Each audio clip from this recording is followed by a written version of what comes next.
যদি তুমি জীবনে বড় কিছু করতে চাও বা জীবনে সফলতা অর্জন করতে চাও তাহলে তোমার নিজের উপর বিশ্বাস থাকতেই হবে।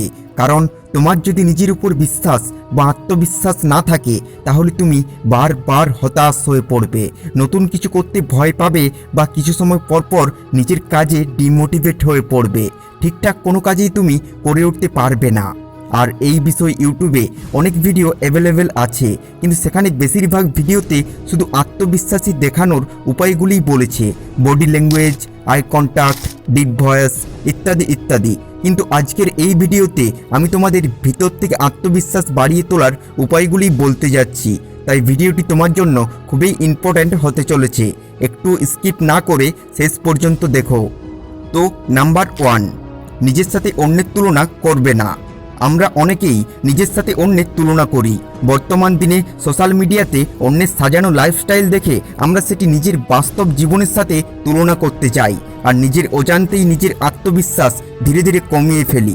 আবার ধরো তোমার কোনো বন্ধু ভালো কিছু করছে আর তুমি সেটা দেখে নিজের অক্ষমতা নিয়ে হতাশ হচ্ছ, কিন্তু এখানে তোমার হতাশ হলে চলবে না। তোমাকে ভাবতে হবে তুমি নিজের মতো করে ভালো কি করতে পারো, কারণ প্রতিটি মানুষ আলাদা আর সবার দক্ষতাও আলাদা আলাদা। তাই নিজেকে অন্যদের সাথে তুলনা না করে নিজের লক্ষ্য ও নিজের কাজের প্রতি মনোযোগ দাও, এভাবেই তোমার আত্মবিশ্বাস আরও দৃঢ় হয়ে উঠবে। নাম্বার 2, নিজের লক্ষ্যকে ছোট ছোট ধাপে ভাগ করো। আমরা অনেক সময় বড় বড় লক্ষ্য স্থির করি আর সেগুলো অর্জন করতে না পারলে হতাশ হয়ে পড়ি, কিন্তু তুমি যদি নিজের সেই বড় লক্ষ্যকে ছোট ছোট ধাপে ভাগ করতে পারো তাহলে তুমি সহজেই সেই ধাপগুলো এক এক করে অর্জন করতে পারবে। আর এভাবেই ছোট ছোট অর্জনে তোমার সাহস ও আত্মবিশ্বাস দুটোই বেড়ে উঠবে আর ভেতর থেকে তুমি আরও শক্তিশালী হয়ে উঠবে। এবার নাম্বার 3, পজিটিভ মানসিকতা বজায় রাখো। আমরা অনেক সময় নিজের প্রতি অনেক বেশি কঠোর হয়ে পড়ি আর ছোট ছোট ভুল ত্রুটি নিয়ে মন খারাপ করতে থাকি, নেগেটিভ চিন্তাভাবনা করতে থাকি। কিন্তু মনে রেখো, অতিরিক্ত নেগেটিভ চিন্তাভাবনা তোমার আত্মবিশ্বাসকে ধীরে ধীরে শেষ করে দেবে। ধরো তুমি প্রথমবারের জন্য কোনো প্রেজেন্টেশন দিচ্ছ, সেখানে হয়তো কিছু কথা তুমি ভুল বললে, কিন্তু এতে হতাশ হলে চলবে না। এই সময় তোমাকে ভাবতে হবে তুমি কিভাবে এটি আরও ভালোভাবে করতে পারবে।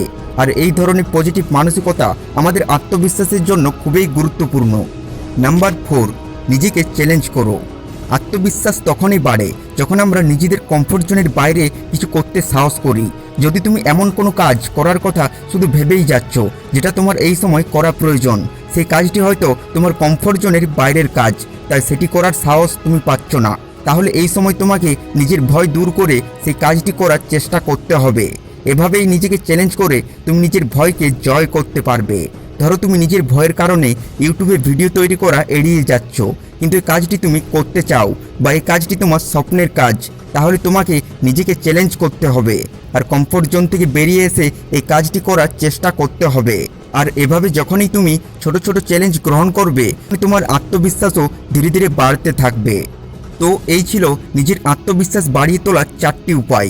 এগুলো আমি আরেকবার রিপিট করে দিচ্ছি। নাম্বার 1, নিজের সাথে অন্যের তুলনা করবে না। নাম্বার 2, নিজের লক্ষ্যকে ছোট ছোট ধাপে ভাগ করো। নাম্বার 3, পজিটিভ মানসিকতা বজায় রাখো। আর নাম্বার 4, নিজেকে চ্যালেঞ্জ করো। এই বিষয়ে আমি তোমাদের দুটো লাইন শোনাই। নিজের উপর বিশ্বাস রাখো, তোমার দ্বারাই সব সম্ভব। এই জগতে এমন কিছু নেই যা তুমি পারবে না। এই ভিডিওটি তুমি নিজের সেই সব বন্ধুদের সাথে শেয়ার করে দাও যারা এই সময় নিজের আত্মবিশ্বাস হারিয়ে ফেলেছে।